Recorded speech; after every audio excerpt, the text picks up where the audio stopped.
అందరికీ నమస్కారం.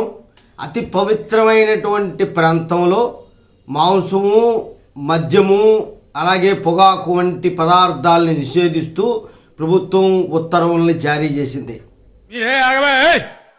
పంజాబ్ రాష్ట్రంలోని స్వర్ణ దేవాలయం చుట్టుపక్కల ఉన్నటువంటి ప్రాంతాలన్నింటిలోని కూడా ఈ నిషేధం అమలు జరుగుతుంది.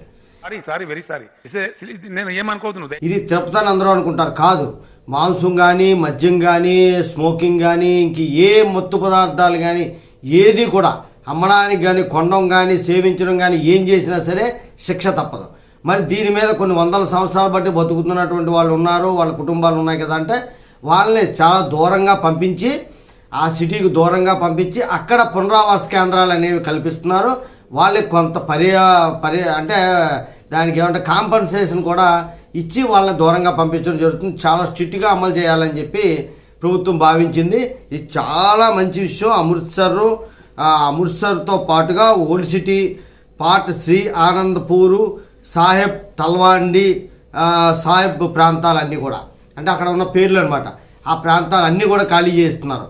అక్కడ ఎవ్వరు కూడా మాంసం అమ్మకూడదు, తినకూడదు, పట్టుకెళ్ళినా దొరికినా సరే శిక్ష.